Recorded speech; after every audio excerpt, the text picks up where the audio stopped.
Coulomb का नियम आज के इस वीडियो में हम लोग ना डिस्कस करने वाले हैं। कूलाम का नियम क्या होता है, किसने दिया था, कैसे एग्जाम में आएगा और साथ ही साथ परावैद्युतांक का इससे क्या रिलेशन है।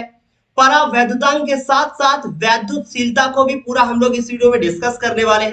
कूलाम के नियम का महत्व क्या होता है, कूलाम के नियम का सदिश निरूपण क्या होता है, तो मतलब कुछ काफी ज्यादा टॉपिक आज के इस वीडियो में डिस्कस होने वाले हैं मेरे प्यारे बच्चों।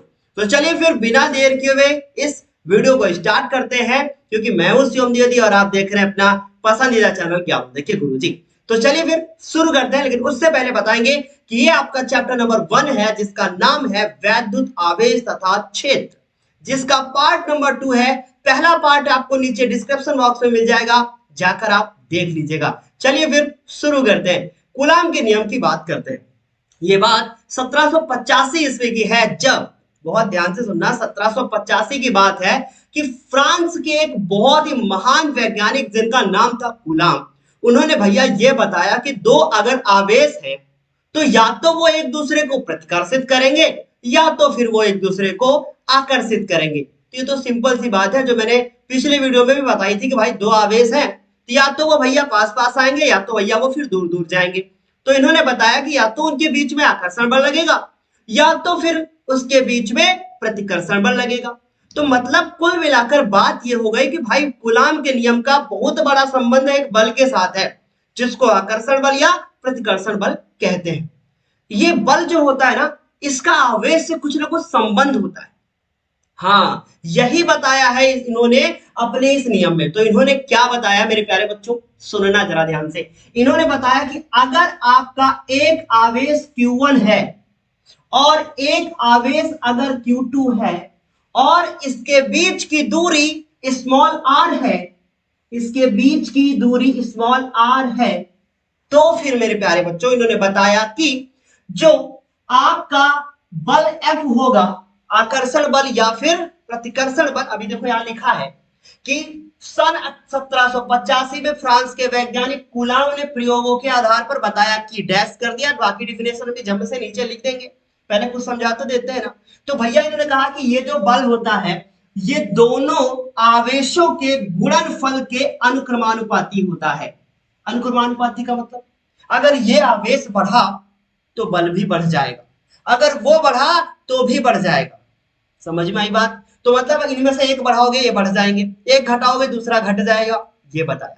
और इन्होंने बताया कि इनके बीच की जो दूरी r है ना, इनके बीच की जो यहां से यहां तक की दूरी स्मॉल r है ना, इस दूरी का वर्ग कर लो। हाँ, इस दूरी का वर्ग कर लो और उसका व्युत्क्रमानुपाती कर लो और वो होगा इस बल के बराबर। तो मतलब कूलाम के नियम के अनुसार जो उन्होंने 1785 में दिया था, इन्होंने बताया कि दो स्थिर आवेशों के बीच लगने वाला आकर्षण या प्रतिकर्षण बल उन दोनों आवेशों के गुणनफल के, हाँ, उन दोनों आवेशों की मात्रा के गुणनफल के अनुक्रमानुपाती होता है तथा उनके बीच की दूरी के वर्ग के व्युत्क्रमानुपाती।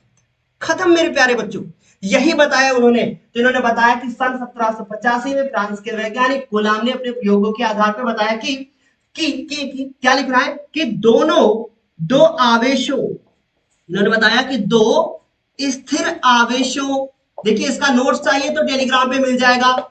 दो स्थिर आवेशों के बीच लगने वाला, के बीच लगने वाला आकर्षण या प्रतिकर्षण बल, आकर्षण या प्रतिकर्षण बल, आकर्षण मेरे लाल या प्रतिकर्षण बल, उनके आवेशों के परिमाण के गुणनफल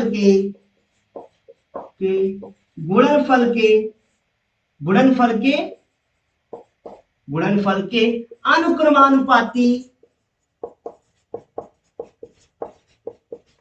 अनुक्रमानुपाती तथा उनके बीच की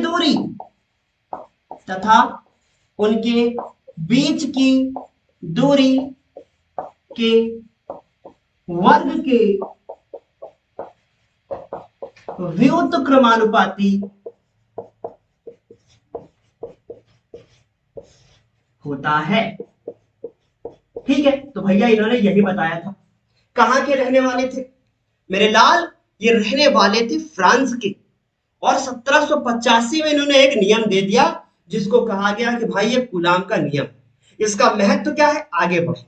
ठीक है, तो इतना समझ में आया कि नहीं? तो इन्होंने भाई दो कहानी बता दी, इसको जल्दी से स्क्रीनशॉट ले लेना कि दो स्थिर आवेशों के बीच लगने वाला आकर्षण या प्रतिकर्षण बल उनके आवेशों के परिमाण के गुणनफल के अनुक्रमानुपाती तथा उनके बीच की दूरी स्मॉल आर के वर्ग के व्युत्क्रमानुपाती होता है। This is the law of coulomb. ठीक है, अब जरा ध्यान से सुनना।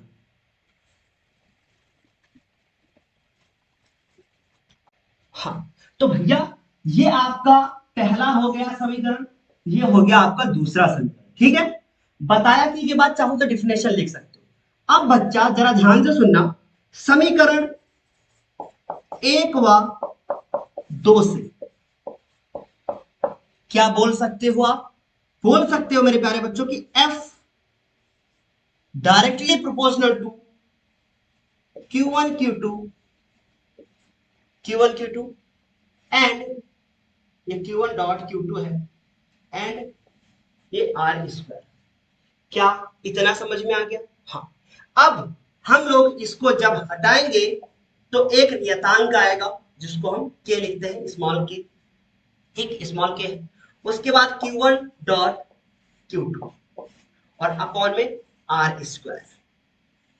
तो आई होप आपको ये अच्छे से समझ में आ गया होगा। ठीक है, सिंपल।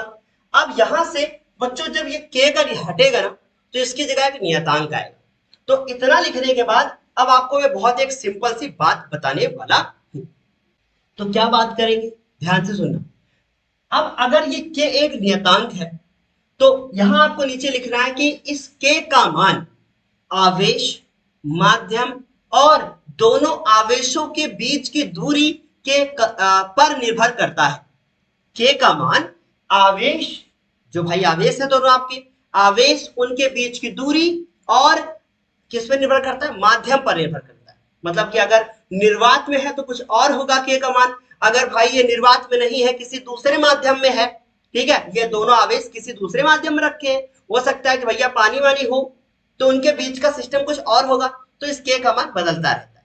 ठीक है, लेकिन अगर ये निर्वात के लिए हो, ठीक है, यदि आवेश निर्वात में हो, निर्वात में हो तब इस के का अगर मान निकालेंगे तो 9 गुणे 10 की घात कितना आएगा? 9 आएगा। 9 गुणे 10 की घात 9 आएगा। लेकिन मेरे प्यारे बच्चों इसका कुछ ना कुछ तो मात्रक जरूर होगा जो एग्जाम में अक्सर पूछा जाता है। ठीक, जो एग्जाम में अक्सर पूछा जाता है कि इस भाई के का मात्रक क्या होता है।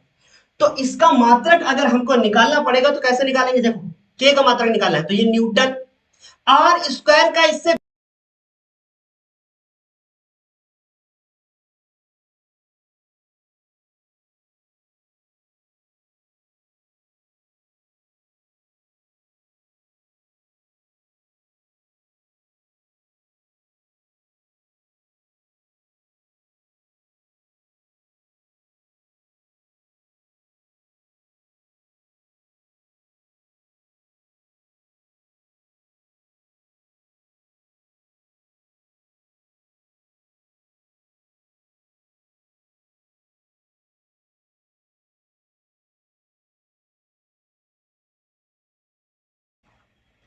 आप समझते हैं कि इस के का आखिर मान होता क्या है। ठीक है, बहुत ध्यान से सुनना। के का मान तो देख लिया, इसको एक दूसरी तरीके से भी लिखा जाता है 1/4 पाई, 1/4 पाई एप्सिलॉन। इस तरीके का एक सिंबल बनाया जाता है जिसको बोलते हैं एप्सिलॉन। नहीं पता है तो मैं यहां लिख देता हूं एप्सिलॉन। और अगर जीरो लगा दिया है इसकी जगह पर ऐसे तो बोलेंगे एप्सिलॉन नॉट या फिर एप्सिलॉन जीरो बोलते हैं। ठीक है, तो एप्सिलॉन का सिंबल कैसा होता है? ऐसे। इसको आप अपनी कॉपी पर ऊपर नोट कर लेना भाई। ठीक है, इतना समझ में आया?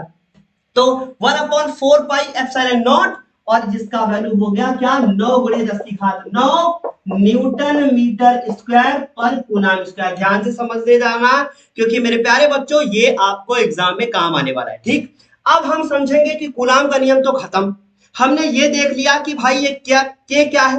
अच्छा, इस के का नाम भी बता दे, क्या स्मॉल के है, याद रखना, कैपिटल के मत करना मेरे प्यारे बच्चों, अभी कैपिटल के कुछ और पढ़ना है इस चैप्टर में, इसीलिए बोल रहा हूं स्मॉल के प्लीज। और इसको बोलते हैं अनुक्रमानुपाती नियतांक, समझ गए। तो हम ना इसको, जो ये फार्मूला आया है, इसको एक दूसरी तरीके से लिख सकते हैं। कैसे? तो आप लिख सकते हैं कि अर्थात, अर्थात मेरे प्यारे बच्चों, F is equal to 1/4 pi epsilon naught Q1 Q2 upon R square. तो ये बच्चों आप लिख सकते हो, ठीक है। आई होप समझ में आया। अब हम हेडिंग डालेंगे कि एप्सिलॉन नॉट की विमा और एप्सिलॉन नॉट का मात्रक। अगर ये अच्छे से क्लियर नहीं किया तो कुछ समझ में नहीं आएगा, क्योंकि 2 नंबर का टॉपिक आप बताने जा रहे हैं। ठीक है, तो मिटाते हैं, हेडिंग डाल लो एप्सिलॉन नॉट की विमा और मात्रक। हेडिंग डाल लिया आपने कि एप्सिलॉन नॉट की विमा और मात्रक। ये साफ नहीं होता, बहुत ज्यादा समय लेता है बच्चों। तो एप्सिलॉन नॉट की विमा और मात्रक, हेडिंग है एप्सिलॉन नॉट की विमा व मात्रक। ठीक है, विमा व मात्रक। फिर उसके बाद हम इसका मान भी अलग से निकालेंगे, जैसे के का मान बताया है ना, वैसे एप्सिलॉन का मान बताएंगे। चलो देखो, विमा और मात्रक समझते हैं। ठीक, देखना जरा ध्यान से बच्चों। आप जानते हो कि इसका मात्रक अभी अभी मैंने आपको निकालना अभी बताया था, फिर से बताते, देखो वो तो के का बताया था। जानते हो कि F is equal to 1/4 pi epsilon naught और उसके बाद Q1 Q2 R स्क्वायर। ठीक है बच्चों, पता है डर बहुत ज्यादा लगता है। मैंने मतलब अभी जो आसपास है ना, मेरा माहौल थोड़ा सा अच्छा नहीं है, इस वजह से मेरी बीच बीच में आवाज कटती होगी थोड़ा सा। ठीक है, क्योंकि अभी बगल में ना भागवत हो रही है, और इसीलिए मैंने फिल्टर यूज कर रखा था कि उसकी आवाज आपको ना सुनाई दे। ठीक है, इसी वजह से आवाज बीच बीच में कट जाती है, तो थोड़ा डर लगता है कि रिकॉर्डिंग तो हो रही है, पर ऐसा ना हो कि 1.5 घंटे 2 घंटे आधा घंटे की रिकॉर्डिंग करें और उसके बाद में देखें तो उसमें आवाज ही ना है, तो फिर थोड़ा अंदर से डर जैसा लगता रहता है। ठीक है, समझ सकते हो आप लोग इस फीलिंग्स को। तो एफ हो गया, यहां से एप्सिलॉन नॉट का मान निकालते हैं। ठीक है, तो एक काम करते हैं, इस 4 पाई एप्सिलॉन नॉट को इधर ले आते हैं, तो 4 पाई एप्सिलॉन नॉट। ठीक, उसके बाद 4 पाई एप्सिलॉन नॉट हो गया, और अब एफ नीचे जाएगा, सो Q1 Q2 और अपॉन में एफ और इंटू आर स्क्वायर, ये हो जाएगा। ठीक है, यहां भी आप समझ चुके होंगे Q1 Q2। ध्यान से सुनना मेरे प्यारे बच्चों। अब अगर मुझे इसका मात्रक लिखना है तो कैसे लिखेंगे? तो हम लोग लिखेंगे एप्सिलॉन नॉट का मात्रक। अब मात्रक लिखना है, देखो कैसे आएगा। Q1 का मात्रक क्या होता है? कूलम। इसका भी क्या होता है? कूलम। तो मतलब कूलम का स्क्वायर। ध्यान से समझना, यही भूलोगे नहीं एग्जाम में, वरना रटोगे भूल जाओगे। फिर बटे में है तो प्रति हो जाएगा, फिर न्यूटन लिखेंगे और उसके बाद मीटर स्क्वायर।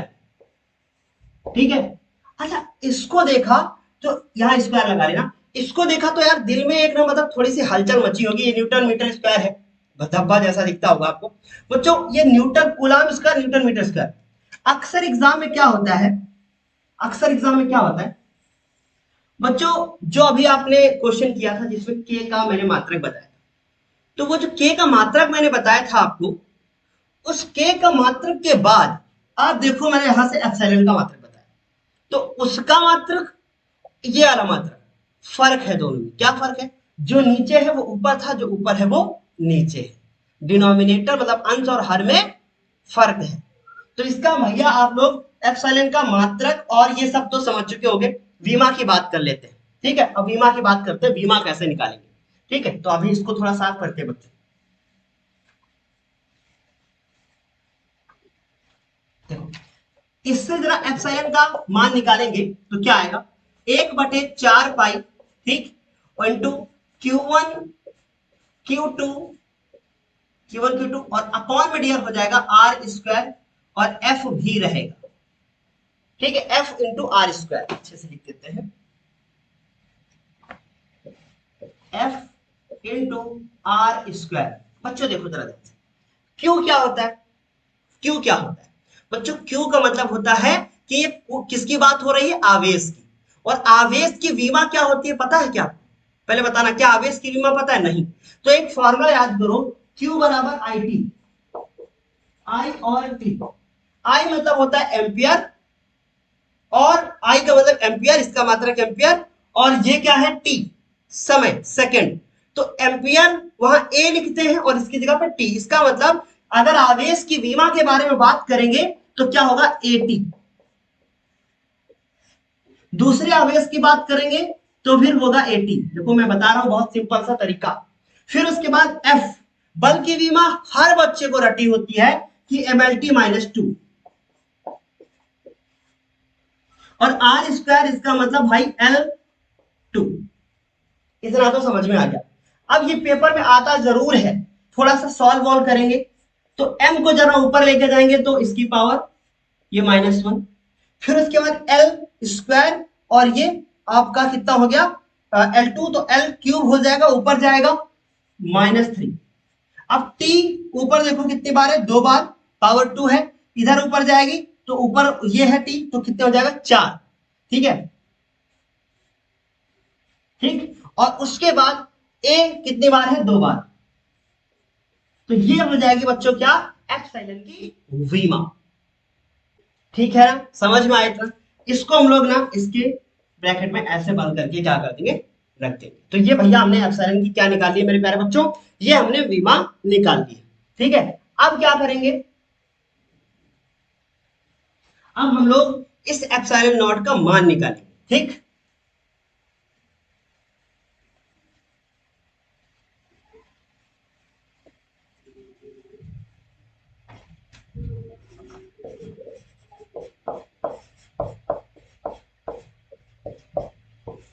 हाँ, लिख लिया इतना। अभी जब आपने लिखा था कि 1/4 पाई एप्सिलॉन नॉट और Q1 .Q2 और अपॉन में आर स्क्वायर, और यहां पर लिखा था मेरे प्यारे बच्चों एफ। तो यहां नीचे जरूर लिख लेना, जहां epsilon naught is equal to निर्वात की वैद्युतशीलता।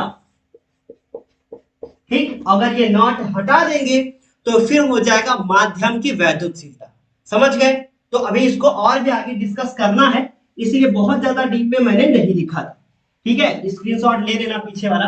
अब इसका मान निकालेंगे तो हम लोग लिखेंगे कि चूंकि 1/4 pi epsilon naught is equal to 9 into 10⁹ ठीक, यहां से एप्सिलॉन नॉट का अगर हम लोग मान निकालना चाहें तो ऐसे लिखेंगे 4 पाई एप्सिलॉन नॉट, और ये हो जाएगा 1/9 × 10⁻⁹ ठीक है, इसका मैंने अभी आपको मात्रक भी बताया था, लिख लेना। क्या बताया था? न्यूटन मीटर स्क्वायर प्रति कूलम स्क्वायर। ठीक, चलो अब इसको सॉल्व करते हैं। तो भाई 4 एप्सिलॉन नॉट ये हो गया, 4 को अपॉन में लाएंगे तो 4, और पाई का मान 3.14, और गुणे 9 गुणे 10⁻⁹ ये इतना समझ में आ गया। अब देखो भाई हमने यहां से क्या किया, अब ये गलती मत करना कि यहां पर भी आप न्यूटन मीटर स्क्वायर और प्रति कूलम स्क्वायर लगा दो, गलत हो जाएगा। क्यों? क्योंकि आपने इसको पलट दिया है तो ये यूनिट भी पलट जाएगी। समझ रहे हो ना? इसीलिए फिर आप देखो, अभी मैं आपको बताऊंगा, जब इसको आपने पलटा ना, जब इसको पलटा ना तो यूनिट भी पलट गई, तो मतलब अब एप्सिलॉन नॉट का मात्रक हो जाएगा। फिर आई बात समझ में? तो यहां हो जाएगा कूलम स्क्वायर और प्रति न्यूटन मीटर स्क्वायर। ठीक, ये समझ में आ रहा है बच्चों? देखो मैं रटाना नहीं चाहता किसी को, नहीं तो पहले से लिख के लाऊं, सब अभी क्लियर हो जाएगा। चलो अब इसको भैया देखो सॉल्व करना है, इसका सॉल्यूशन आपको खुद करना है। ठीक, इसको मैं नहीं करूंगा क्योंकि यहां बताने लगा तो बहुत ज्यादा टाइम लगेगा, और इसकी जो भी वैल्यू आएगी वो आपको याद कर लेनी है, क्योंकि न्यूमेरिकल में यही काम आने वाला है। ठीक, अब इसका मात्रक समझ चुके होंगे आप कि कूलम स्क्वायर प्रति न्यूटन मीटर स्क्वायर। तो यहां तक मैंने आपको जितना भी पढ़ाया है, प्लीज मेरे प्यारे बच्चों, प्लीज प्लीज प्लीज अपनी कॉपी पे अच्छे से नोट डाउन करके अच्छे से इसको प्लीज याद करके रखना। ठीक है, तो यहां तक आई होप आपको अच्छे से समझ में आ गया होगा। जल्दी से स्क्रीनशॉट ले लीजिए आप लोग। तो आप समझते हैं कि भाई ये परावैद्युतांक क्या होता है। हमने वैद्युतशीलता को तो समझ लिया, वैद्युतशीलता हमने समझी बच्चों किसकी, निर्वात की। अब समझते हैं माध्यम की वैद्युतशीलता। मैंने आपको क्या बताया कि जो एप्सिलॉन नॉट है वो है आपके निर्वात या वायु की वैद्युतशीलता। ठीक है, निर्वात की वैद्युतशीलता। और मैंने आपको बताया कि ये जो है ये माध्यम की वैद्युतशीलता है।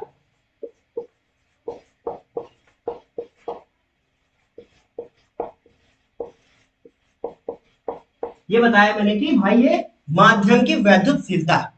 अब हम समझते हैं कि परावैद्युतांक क्या होता है। ध्यान से सुनना बच्चों, अगर ये दो आवेश जो मैंने अभी लिए थे इनको हम लोग वायु के बीच में रखेंगे, अगर इनको हम वायु के बीच में रखेंगे तो इसका जो परावैद्युतांक होगा वो एक होगा। कितना होगा, एक होगा। ये चीज नोटिस कर लो, लिख लो कॉपी पे प्लीज। उसके बाद अगर हमने इन दोनों को मोम, कांच, कागज या फिर हमने इनको मोम, कांच, कागज या तेल के बीच में रख दिया तो इनका परावैद्युतांक माध्यम के अनुसार हो जाएगा। मतलब कांच के लिए कुछ और होगा या फिर मोम के लिए कुछ और होगा, तेल के लिए कुछ और होगा। तो ये के का मान बदलता रहेगा। तो इस के को फिर हम ज्ञात कैसे करेंगे। तो अब आपको हेडिंग डालनी है कि परावैद्युतांक की परिभाषा। ठीक है, क्या हेडिंग डालनी है, परावैद्युतांक की परिभाषा।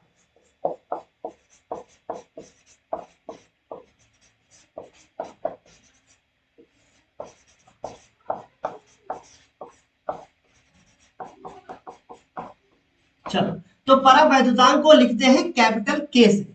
ठीक, उसके बाद बहुत ध्यान से सुनना, इसके बाद के इक्वल टू होता है एप्सिलॉन अपॉन एप्सिलॉन नॉट। तो यहां से हम परिभाषा बना सकते हैं। क्या बना सकते हैं परिभाषा, हम कह सकते हैं कि किसी माध्यम की वैद्युतशीलता और निर्वात की वैद्युतशीलता के अनुपात को परावैद्युतांक कहते हैं। ठीक है, क्या बोल सकते हैं, किसी माध्यम की वैद्युतशीलता और किसी निर्वात की वैद्युतशीलता के अनुपात को परावैद्युतांक कहते हैं। जहां से परावैद्युतांक जो है अभी क्या हो गया, खत्म हो गया। अब एक नोट लिखना है जो अक्सर एग्जाम में आता है, आपकी कंफ्यूजन रहती है क्योंकि बहुत सारे यूट्यूब पे आपने वीडियोस देखे होंगे कूलाम के नियम के और हमेशा कंफ्यूजन में ही रहेंगे आप। ठीक है, तो ध्यान से सुनना। अब एक नोट है, ठीक है,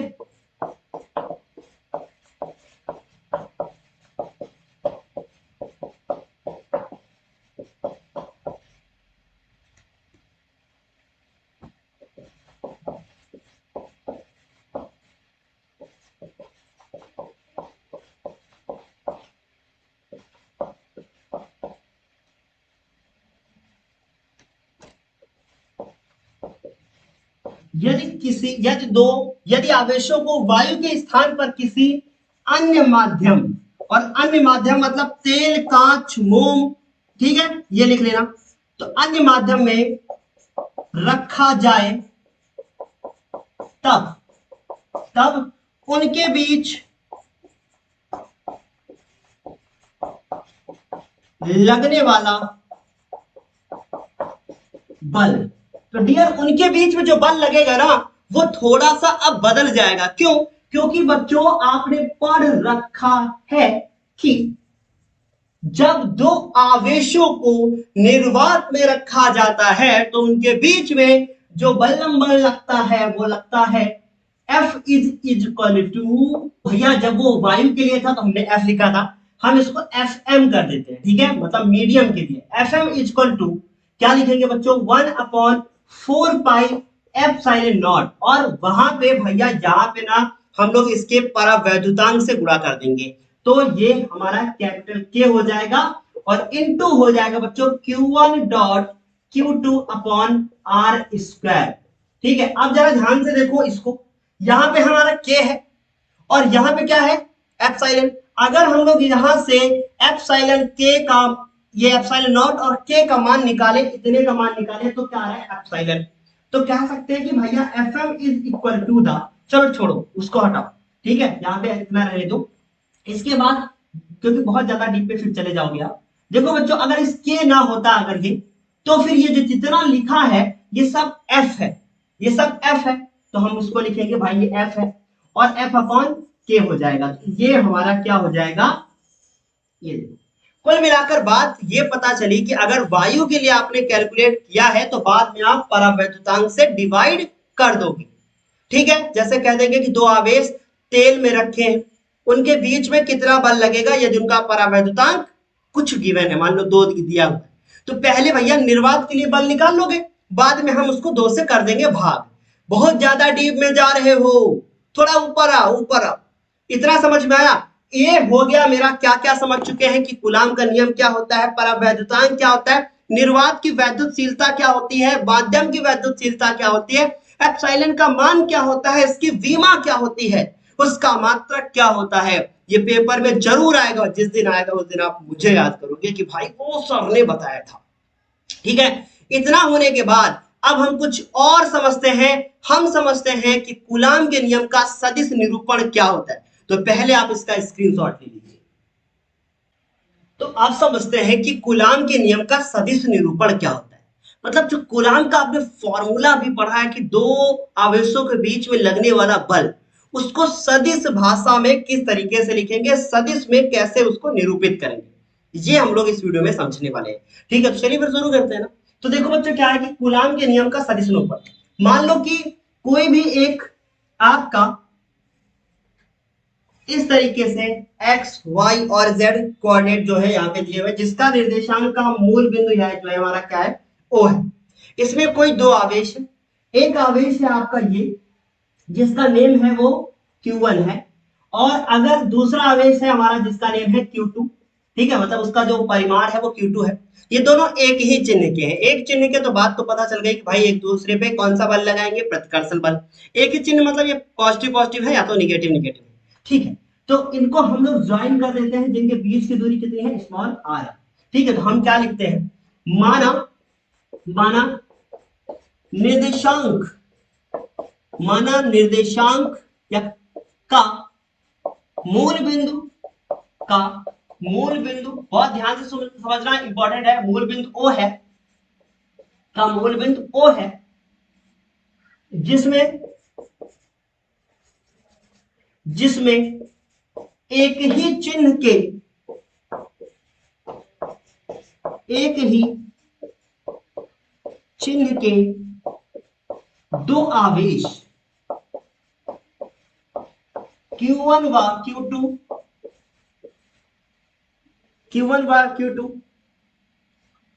स्मॉल r दूरी पर रखे। ठीक है, ये आपको पता चल। अब भाई अगर ये Q1 और Q2 दो आवेश हैं जिनका चिन्ह एक ही है, मतलब ये सजाती है, तो एक दूसरे पे कौन सा बल लगाएंगे, प्रतिकर्षण बल। ठीक है, तो Q1 मान लीजिए इधर आ रहा है और Q2 इधर आ रहा है, इसका मतलब जो यहां बल लग रहा है, जो Q2 इसके ऊपर बल लगा रहा है और Q1 इसके ऊपर लगा रहा है, समझ में बात। तो Q2 के कारण Q1 पे कौन सा बल लगेगा, मैंने माना कि भाई इसके ऊपर जो बल लग रहा है वो F1 है, लेकिन ये 2 के कारण लग रहा है तो ये F12 है, ऐसा मैंने मान लिया। ठीक, और जो Q1 भी तो बल लगाएगा Q2 के ऊपर, तभी तो वो भाग जा रहा है। भाई देखो ऐसे समझो, मैं यहां खड़ा हूं, मेरी नेमो भागी जा रही है मुझसे दूर, इसका मतलब क्या हो रहा है कि मैं नेमो के ऊपर बल लगा रहा हूं, तभी तो फोर्स कर रहा हूं कि नहीं आज ये करो तुम, तो तभी तो वो भागी जा रही है। मैंने बोला आज मुझे खाना बना के देना, तभी तो भागी जा रही है। तो इसका मतलब क्या हुआ, मैं उसके ऊपर बल लगा रहा हूं और मैं कहूँ अच्छा आज खाना मत बनाना, आज हम लोग बाहर खाने चलेंगे, तो फिर क्या होगा, तो फिर वो कहेगी अच्छा, तो फिर मतलब वो हमारी तरफ कौन सा बल लगाएगी, आकर्षण बल। तो कहानी वही है कि भाई अगर एक ही चिन्ह के आवेश है तो फिर वो दूर दूर भागेंगे, और Q2 मतलब मैं Q1 पे लगा रहा हूं बल, तो उसको F12 बोल देंगे। जिस पर लगता है वो 1 और जो लगाता है वो 2, मतलब उसको पीछे लिखेंगे। समझ में बात, Q1 भी तो लगाएगा Q2 के ऊपर बल, तो उसको क्या लिखेंगे, इसको बच्चों लिखेंगे F21। ठीक है, अब इनको हम लोग ना ज्वाइन कर देते हैं, तो यहां लिख देते हैं ताकि समस्या ना हो, इनको ज्वाइन करते हैं ऐसे। इनको हमने ज्वाइन कर दिया। ठीक, यहां से यहां तक की जो हमने डिस्टेंस मानी वो r1 है, और यहां से यहां तक हमारी r2 है, r2 वेक्टर मान लेते हैं हम इसको। उसके बाद यहां से जो यहां है वो r12 वेक्टर मैंने मान लिया है बच्चों। ठीक है, तो आई होप आपको इतनी क्लियर बात समझ में आ गई होगी। या इसको सिर्फ आर ही, तो हमने आर तो मान लिया था ना, तो मानने की जरूरत क्या है। ठीक है, इतनी बात समझ में आ गई, आर तो हम नेट कर चुके हैं। इतना समझ में आया। यहाँ पे एक त्रिभुज है जिसका मैंने नेम दे दिया ओ ए बी। तो हम लिखेंगे कि Q2 से Q1 की ओर, Q2 से Q1 की ओर, ठीक है, Q2 से Q1 की ओर इंगित करने वाला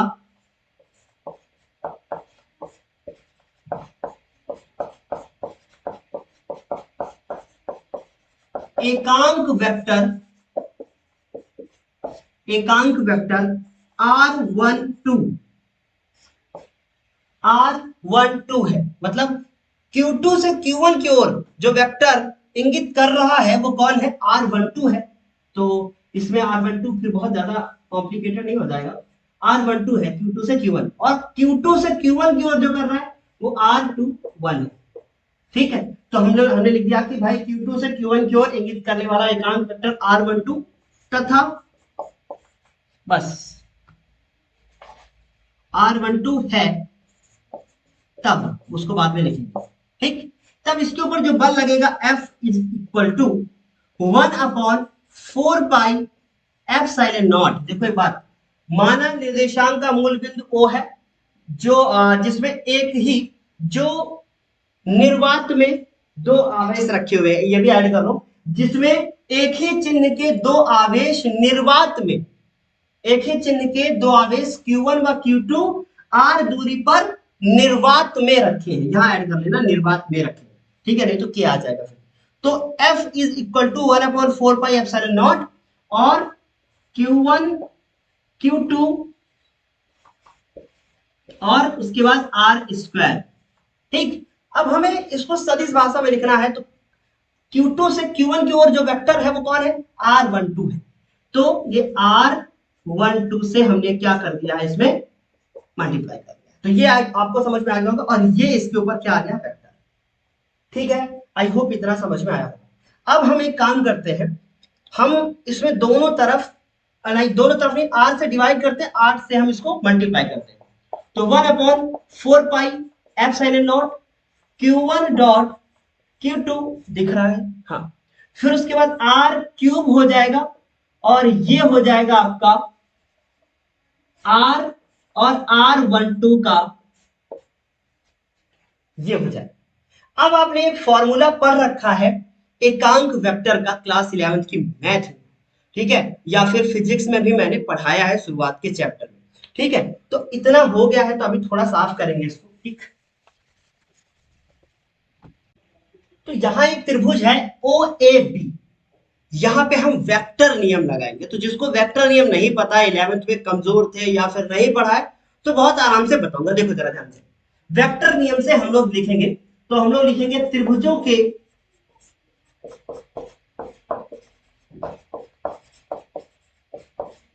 वेक्टर नियम से। हाँ, तो यहां त्रिभुजों के वेक्टर नियम से पहले लिख लेंगे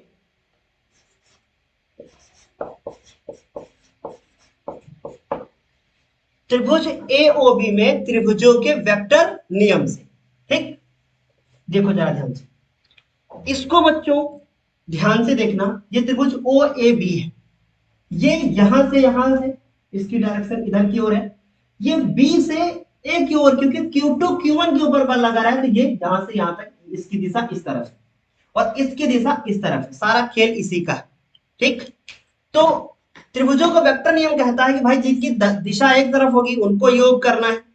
फिर उसके बाद शॉर्ट में बता रहा हूं, उसके बाद जिसकी दिशा विपरीत है उसके इक्वल हो जाए।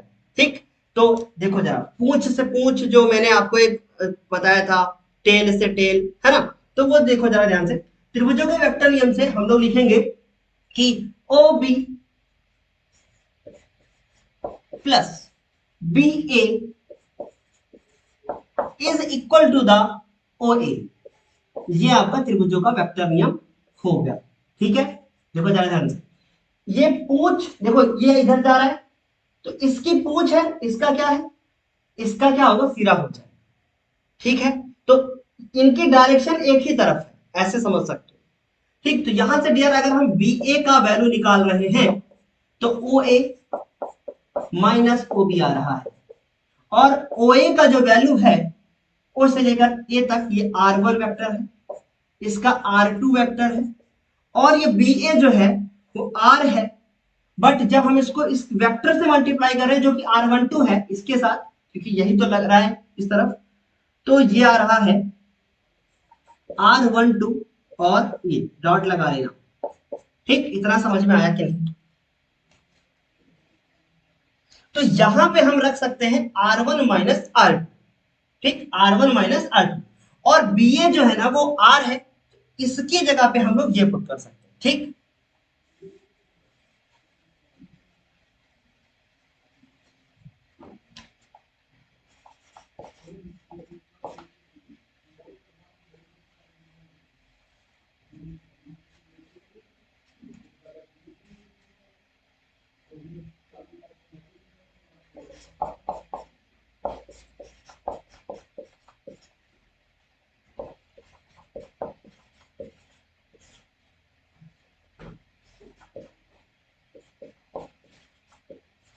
सो R one minus R two cube, और ये मॉड लगा देंगे।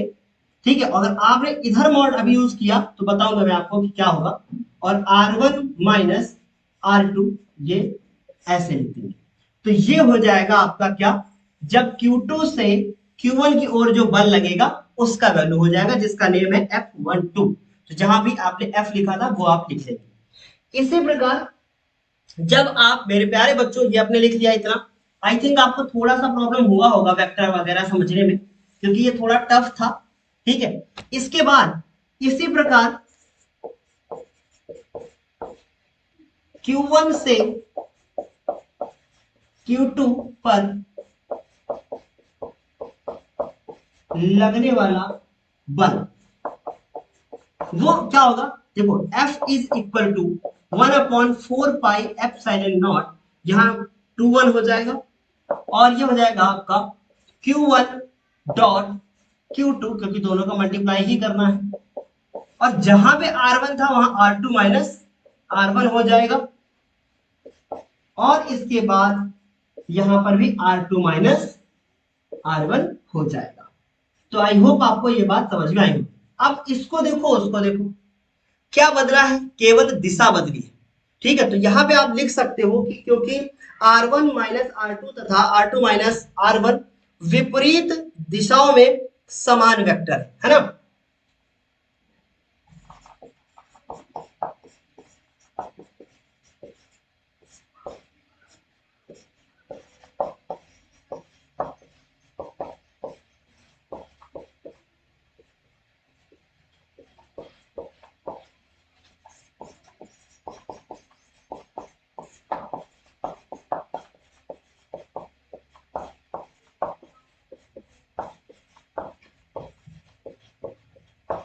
अतः जो F12 बल है वो F21 निकालोगे आप तो निगेटिव आ जाएगा बस। क्यों? क्योंकि इनको R1 को पहले R2 को बाद में लिखोगे तो निगेटिव हो जाएगा।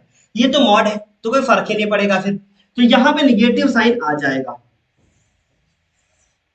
अब ये देखकर मुझे ये पता चला कि भाई कूलाम का जो नियम है वो न्यूटन के तृतीय नियम का पालन करता है, तो नोट लिख लेना। अतः पता चलता है कि कूलाम का नियम न्यूटन के तृतीय नियम का पालन करता है, क्योंकि उन्होंने कहा था धक्का मुक्की क्रिया प्रतिक्रिया का नियम बताया था, आपको पता ही होगा कि भाई जितना बल लगाओगे विपरीत दिशा में उतना ही बल हमारे ऊपर लग जाएगा। तो ये तो था कि भैया कूलाम के नियम का सदिश निरूपण, जो कि थोड़ा सा वेक्टर के समय पे आपको कंफ्यूजन हो सकती है, नहीं तो बहुत ही सिंपल था। अब हम समझेंगे कि कूलाम के नियम का महत्व तो क्या होता है। तो आपकी हेडिंग होनी चाहिए कूलाम के नियम का महत्व।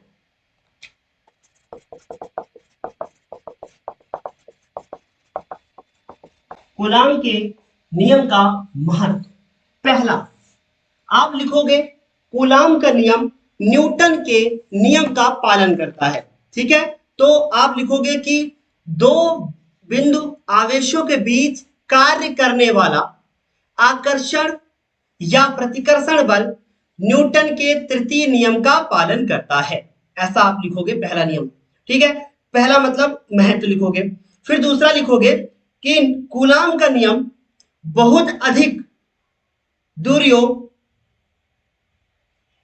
के साथ साथ बहुत कम दूरियों के लिए भी सत्य है। पहला मैंने बताया कि भाई कूलाम का नियम न्यूटन के तृतीय नियम का पालन करता है, अर्थात दो स्थिर बिंदु आवेशों के बीच लगने वाला आकर्षण या प्रतिकर्षण बल न्यूटन के तृतीय नियम का पालन करता है।